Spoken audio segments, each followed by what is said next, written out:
25-30 минути.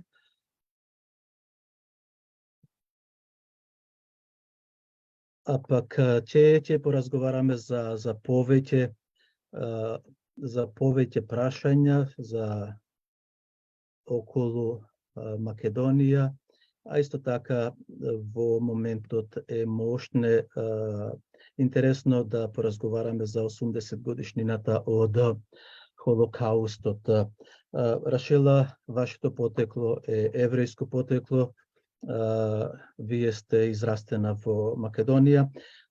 Не треба да ве прашувам, затоа што сите знаат, нашите слушатели Македонија знае за вашата определба. Мене ме интересира повеќе околу Холокауст, помина 80 години, Бугарија за тие злосторства, за зверствата, мислам на владата, на владите, на властите, не најдоја сили да се извинат и да речат дека ете тоа беше некој си цар или некоја влада во тие 4 години што беа сојузници на Хитлер или на фашизмот и нацизмот. Така, значи во последните 30 на години се оди напред па назад и на жал од 2008-2009 година има сериозно ретерирање од ставот дека бугарските власти треба да се истинат. Како што знаете, претпоставувам, Прванов во 2008 година дури го посети Израел и Јад-Вашем, во кој што имаше една изјава во која што тој кажа дека не може да се избегнува вината на учеството на бугарската монархофашистичка власт, полиција и војска на територија на окупирана Македонија, како и другите окупирани територии од каде што се врши депортација. Мислам дека модерните политички стримови, така наречени, особено овие во последните 10 години, доведоа до степен на толкаво ретерирање од вистината, од тврдењата кои што се вистините и реални, да сега дневната политика диктира преотварање, да кажеме, на одредени поглавја кои што требаше да бидат одамна затворени и да дојде нормално до официјално извинување. Сега, како што вели да мој драг пријател, војната се одвива на две ратни полиња. Едното е на земја, каде што има и човечки жртви, а втората ратно поле е после самата војна, после физичкото делување на војната, по кое што треба вистината да се извојува. На жал, ние 80 години подоцна, како да сме вратени во времето после 45-та и тек допрва треба да ги војуваме вистините за да излезат на виделина. На жал. Добро, не знам дали знаете дека на нашата радиопрограма еден од академиците, историчар е Димитар Атанасов, тој потврде дека Бугарија учествуваше во Холокаустот. Така, знаете, историчарите, имаме два типа на историчари, оние кои што се научници и оние кои што се политичари. Историчарите се држат како научници до фактите, додека политичарите се држат до политиката. На жал, јас по медиум и овдека зборувам дека денеска политиката се обидува да ја изврти и измени историјата, а не да научи од истата и да продолжи понатаму. Така. Сега,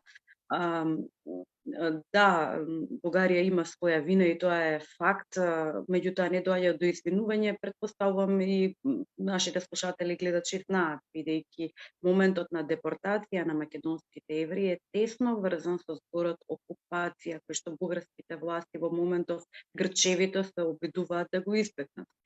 Бидејќи цело време се обидуваат да наметнат теза на администрација. Администрација не се случила во Македонија, се случила окупација на територија која што добила свој гранични превој, полиција, армија, свештенство, учителство и така натаму, целосна окупација, па дури и цензус на населението. И од таа окупација резултатот бил депортација, одземање пред се на правата на евреите во Македонија, согласно законот кој што е изгласан во собранието на Бугарија, 3 месеци пред Бугарија да влезе во пактот со Хитлер и понатаму спроведување на актот на депортација и уништување. Понатаму се надоврзува и тезата дека се работи за спасување на бугарските евреи, се оди до таму да сега во регионов на Балканов се слуша апропо излезот на виделина на една книга од писателката Леа Коен, која што всушност се темели на архивски материјали од англискиот архив, денешна Англија, каде што има и фотографии и сам архивски материјал, оригинален, кој што зборува за концентрационите кампови на територија на така наречена Стара Бугарија, за кои што сега политичарите вадат во на Бугарија теза дека биле прифатни центри за криење на бугарските евреи, а не концентрациони кампови за подготовка за депортација на истите. Дека се спасени бугарските евреи е факт, меѓутоа тие се спасени од свештенството, од владиците Кирил и Стефан, од интелектуалната фела, од хуманите граѓани на Бугарија, не од монархо-фашистичката власт. И тука имаме повторно, значи, не може да се избега од вистината, бидејќи долго се тврди дека истите биле спасени, од кого тоа беа спасени. Добро, еве, зошто јас кога имав интервју со вас минатата година, чинам тоа беше за 79 годишнината од Холокаустот, имаше доста коментари од бугарски лица или од бугари, не знам дали се бугари или што се, кои за вас реква дека вие сте платеничка. Од она јас што знам, вашата фамилија настрада. Да, од фамилијата Мизрахи 83 члена се депортирани во Треблинка. Моите дедо и баба кои што ја преживејуваат војната, по враќањето во Скопје доаѓаат во старите куќи, ги гледаат напуштени и тек по војната се разврзува приказната што всушност се случува. Нормално и повторно преку архивските материјали и записите кои што се направени од бугарската армија од Монополот, ги наоѓаме и фотографиите, документацијата и нивните имиња.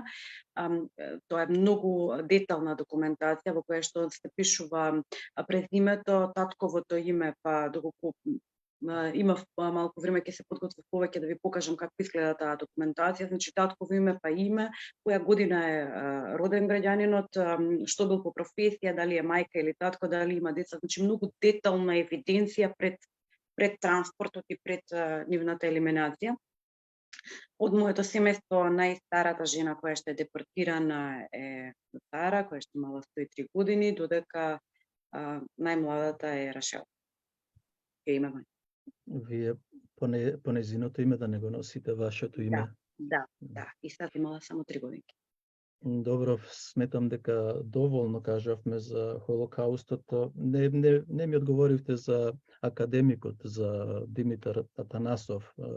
Што мислите за неговата храброст, затоа што некаде го имаат видено видеоклипот кој имаат видено над 5000 души, повеќето од нив се бугари, кои го прават предавник за тоа што тој вели македонците и македонскиот народ се македонци и точка. А исто така, многу одсечно, не знам дали го гледавте вие, дали добивте можност, исто така вели за Холокаустот дека на 1 март 1941 година потпишан е договорот и од тоа нема бегање, тоа е историја, тоа е факт. Апсолутно. Јас не сакам премногу да ги коментирам политичките случувања во соседните држави и политиките на соседните држави, меѓутоа силно верувам дека генерално населението, како во Македонија, така и во соседна Бугарија, чувствува можеби анимозитет, сериозен анимозитет кон политиките, на политичката фела, да кажеме, во ова време. Зошто? Заради тоа што народот е под сериозни притисоци од инфлацијата, економски проблеми со недостаток на струја, цените на производите, секојдневниот живот. Од таму и доаѓа моментот на толкаво иселување и сега наметнувањето на тези кои што се без допирна точка со реалност, како например тезата дека не постои македонски народ, дека не постои македонски идентитет, дека не постои македонски јазик, создавање на ваков политички националистички анимозитет е едноставно одвишок и можеби е само политичка маска на соседните држави за да нема напредок регион. Треба да се Добро, постои подобро. јас сакам тука да ве прекинам. Не би рекол дека само тоа е од нашите соседи, туку ете власта што прави сега, сака да го менува повторно уставот и Маричич, министерот, вели дека ова е take it or leave it, што велат австралијаните, земи го или остави го за членувањето во Европската унија. И тука само сакам да спомнам тие гаранции. Извинете, ќе ве прекинам само за момент. Да. Единствен документ кој што јас силно верувам дека не може да се смени е Библијата. Се друго може да подлегнува на промени. Маричич можеби треба да објасни заедно со министерот за надворешни работи со колкава спретност они потпишуваа договори и како они ветуваа нешто, на пример, ветуваа 80 пратеника кои што не ги поседуваат. Во граѓански говор, народен говор да кажеме, како вие мене ќе ми ветите 3 тона јачмен кога имате 1 тон. И понатаму ќе се чудите зашто нема уште 2 тона. Кога преговарате на сериозни теми, првин треба да го добиете легитимитетот од народот, кој што ви испраќа да преговарате. Треба истото да биде ставено во материјалот кој што се представува пред граѓаните пред да одите на избори, да им понудите таква опција, а понатаму да одите да преговарате и тоа во најдобрата верзија со собствената нација, собствената држава. Не се виновни нашите соседи што напредуваат во политиките, кога власта во Македонија ретерира во ставови, се однесува апсолутно субмисивно, па затоа и кога ќе чуете кога спомнуваат нашиот народ, ние се грижиме за нашиот народ, тоа е многу слично на тезите на Мао, нашиот народ, они не и нашата држава. И нашата држава. Така, они го подразбираат, користиме исти зборови со различна дефиниција на значење. Кога јас ќе кажам нашиот народ, мислам на цела Македонија и нашата диаспора. Кога тој ќе каже нашиот народ, најверојатно мисли на истомислениците со него. Една мала групација на население во Македонија и тоа нема врска со ставот на Македонија. Да. Одлична споредба. Меѓутоа, јас сакам да ви кажам дека овде во Австралија, ова по втор пат го кажувам, на телевизија гледав пред една недела, а сега веројатно еве и се потврдува, Макрон е во многу тешка состојба, за него се сношти читав, гледав на вестите дека ќе му гласаат недоверба, таа е една работа. А втората работа е што сакам ова да го искоментирате, дека Европската унија нема намера за проширување, се тоа што го кажуваат властите, дека е лага, тие нивниот прв чекор што ќе го направат во иднина, меѓутоа не знаат дали е по 5 години, 10-15, е да направат од 2 дела од Западниот Балкан. Едниот дел, пазете, Србија, Македонија, Албанија. Значи Косово останува. Вториот дел е Косово, Црнагора, Босна. Значи Црнагора е делот од Србија, Косово го делот од Албанија. И тука тие 2 дела, веројатно вие не сте запознати со ова, меѓутоа тоа е Не е интересна теза да се размислува. Да, тоа беше што Европската унија го има соопштено. Веројатно вие не сте дошле до тие извори. Поради тоа што овдека амбиентот е целосно насочен кон фактот дека Европската унија едвам чека да не прими, Европската унија е спремна да не прими, ние сме и повеќе од заслужни да бидеме дел од Европската унија, ние сме држава која што има силно развиена демократија, тоа е непобитен факт, имаме силно демократски граѓански устав и тоа е непобитен факт. Зошто се посегна кон сите овие измени на дополнување договори и така натаму, иако алармиравме со години како ВМРО ДПМН дека се отвараат пандорини кутии, да не заборавиме дека референдумското прашање за промена на името беше референдумско прашање за влез во НАТО и во Европската унија. Значи една игра на зборови, да не заборавиме дека моменталната власт е можеби кралот на манипулација со зборови во оваа држава, меѓутоа сето и секоја пропаганда има рок на траење. Па дури и она на Гебелс имала рок на траење. Така да ова веќе станува провидна игра во која што народот едноставно не купува што му се продава. Да, меѓутоа сега ви понудија вас вие да го составите прашањето за промена на уставот, односно преамбулата на Македонија. Не постои прашање кое што ќе биде составувано во овој момент. Нашиот став е дека треба да одиме на избори и треба во програмата на партиите да се даде дадената понуда. Значи, како би влегле во Европската унија, кој би бил технолошкиот процес, како би издействувале најпозитивна позиција за Република Македонија и таму може Социјалдемократскиот сојуз да си понуди промена на устав и доколку го добие мнозинството, тогаш нели би било легитимно бидејќи го добиле легитимитетот од народот. Што имате во овој момент? Вие во овој момент имате влада која што составена од лица кои што никогаш не биле во изборна кампања. Ковачевски дојде на престолот како престолонаследник од Заев, буквално како монархија, му се предаде власт на тронот и во првата година од неговото владење тој состави тим за кој што велеше дека е најдобар на светот и нема подобар, за една година подоцна да прави реконструкција на тимот кој што е најдобар. И сега не знаеме од најдобар каде се оди. Која е следната точка? Ќе би во најлошиот оди. Во меѓувреме тој се иззема по медиумите апропо било кое прашање поставено од медиумите. Прашање за енергетика, имало експерти. Прашање за историја, има експерти. Прашање за здравство, тој не знае, има експерти. Буквално тој не ја зазема позицијата на премиер и силно верувам дека не му е јасно. Од таму и кога во парламентот му се постави прашање од Гордана Силјановска-Давкова за комплексноста на неговата функција, тој изговори ваков одговор пред мене, физички присутна. Јас сум вршел и многу потешки работи од премиер, сум бил директор. Да, добро. Тешко е Значи, да се премиер.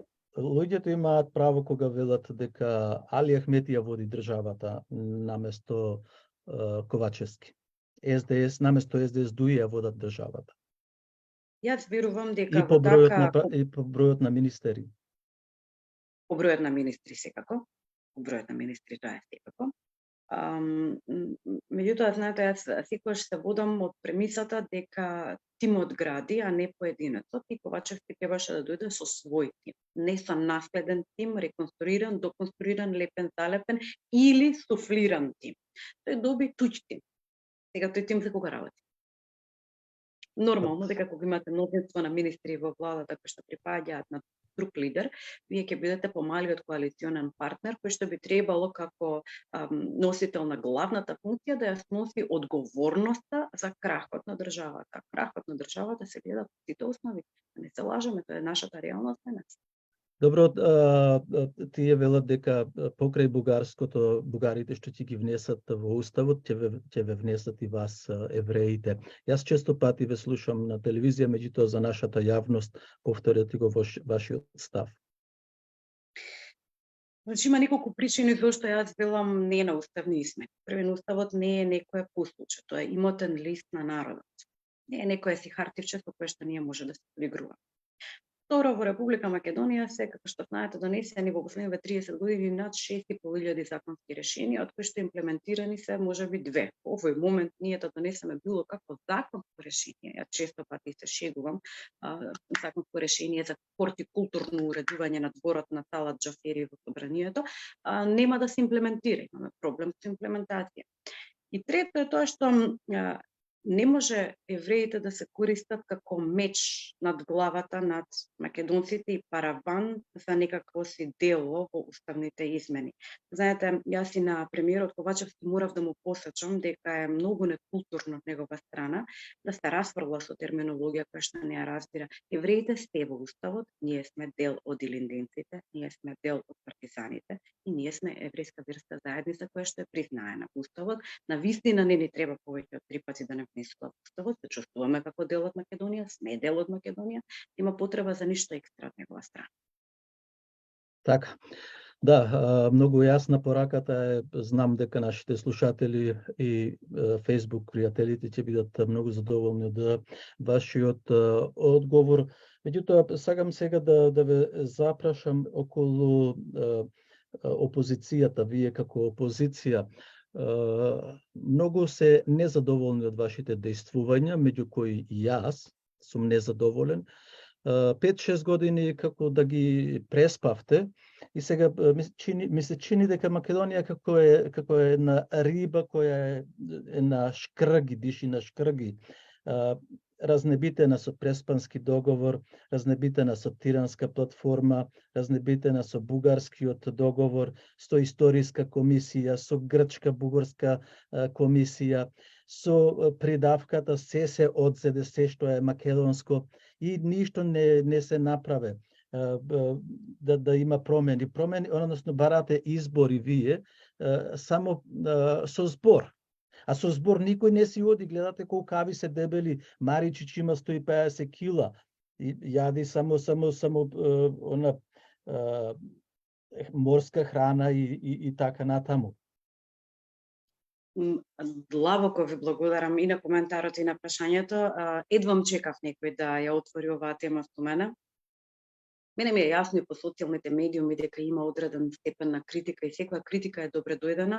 Мислам дека од неја е добро да се учи и само така се напредува. Особено кога доаѓа од луѓе кои што навистина ја сакаат Македонија и си го сакаат народот. Така да ви благодарам на критиките пред си на сите кои што не критикуваат.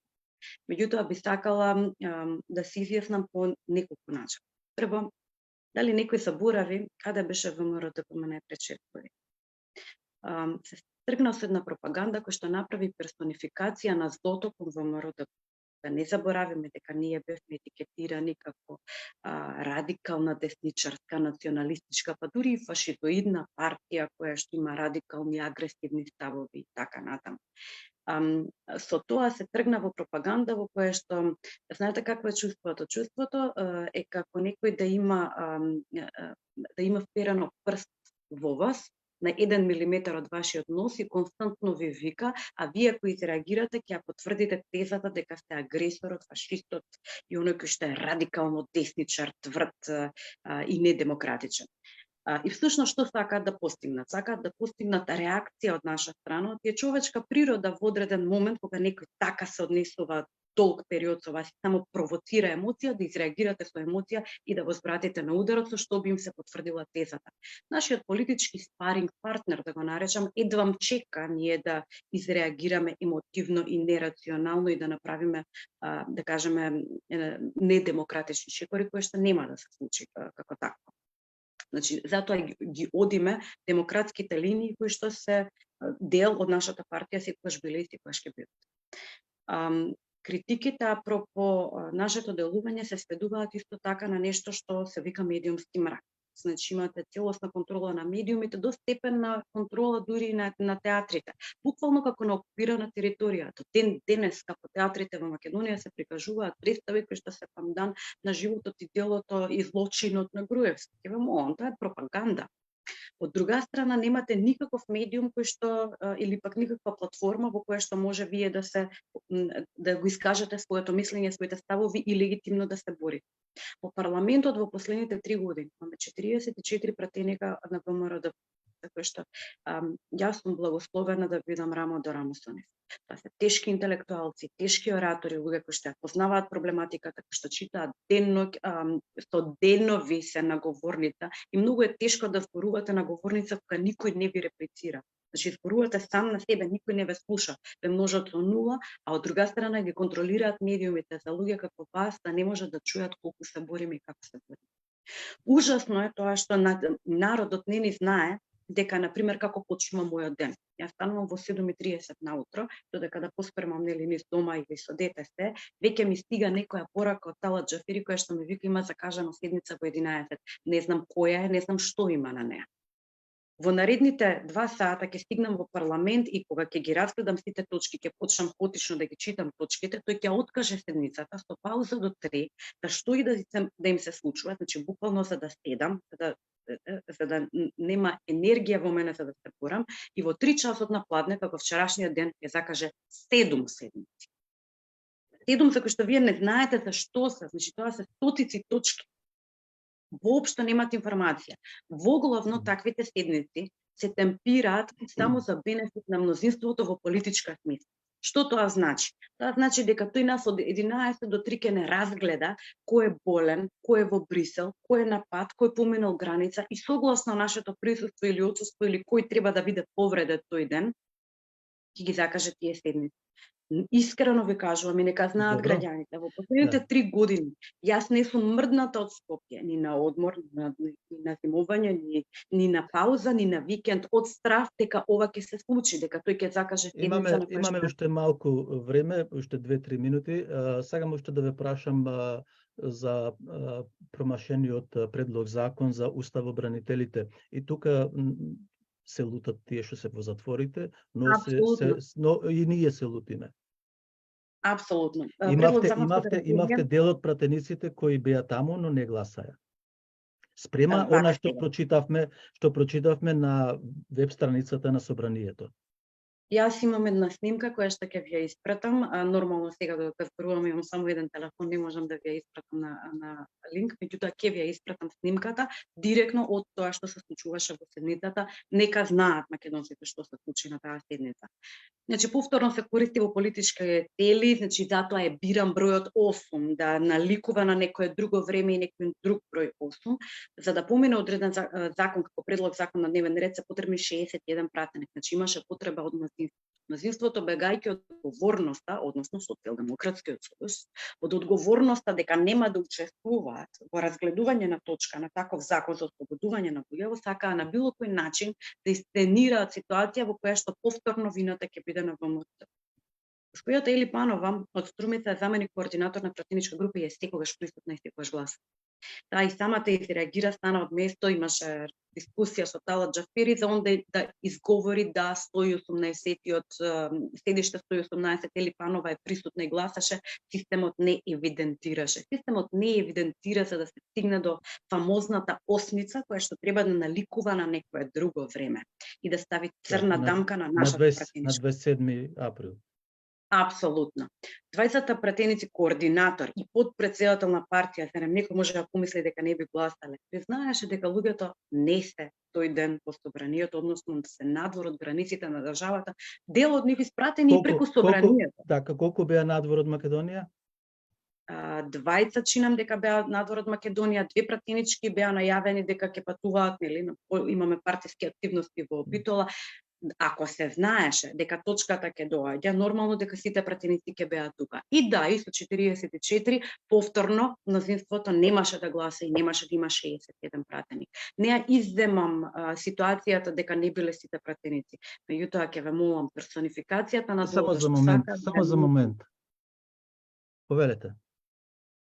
Така, јас би замолила до сите наши граѓани, сограѓани и пријатели во и вон Македонија, ни треба вашата поддршка. Да, критика, но ни треба вашата поддршка, да ни верувате повеќе кога нашиот спаринг политички партнер се обидува да не обезличи или да не оцрни или да не представи како ѓавол на ѓаволите, персонификација на злото, за никогаш всушност да не се обелодени што тие прават. Зошто? Зошто се тоа се случува? Послушайте ме многу внимателно. Доколку вие направите збир на кривични дела, за кои што обвинителство треба да ве гони, што ќе сакате да се случи со државата пред да почне обвинителство да ве гони, пред падот од власт? Да ја нема држава. Само тоа се обидуваат да го направат. Кривични дела направени 88 во Југославија, не биле 91 кога не постои Југославија. Само се обидуваат Македонија да ја нема. А во тоа им е потребно ние да немаме поддршка од граѓаните и да сме безгласни букви, да не нас слушате, да не може да не видите, да не може да видите колку се бориме и каков е нашиот активитет. Ве замолувам за поддршка, барем да чувствуваме цело време дека народот е позади нас и со нас. Видете, јас уште еднаш морам да ве искритикувам. Знам вие дека сте храбра, дека сте одважна и дека ќе одговорите. Вашите пратеници и вашиот лидер не сакаат да зборуваат на македонската радиопрограма 3 пати Z. Јас ги имам кането, еве пред јавноста зборувам. Стојковски ми има, Стиловски ми има исфрлено, да не ги ставам по имиња сега. Вие можете слободно да им пренесете дека ние не колиме луѓе овде на македонската радиопрограма. Еве, вие зборувате, ви поставувам прашања и најтешко, еве ви кажувам дека ние не сме задоволни од вашата работа, не лично од вашата како Мизрахи, како пратеничка, мислам на групата на партијата ВМРО ДПМН. Меѓутоа, кажете ми зошто не се одважуваат другите пратеници да зборуваат? Зошто председателот го понижува бројот на македонците во Австралија кој е над 350.000 луѓе? Македонци. Не би рекла дека го понижува, земајќи Па во еве, предвид јас сега да не ги вадам поканите тука на камера, го имам кането, може и 5-6 пати. Така.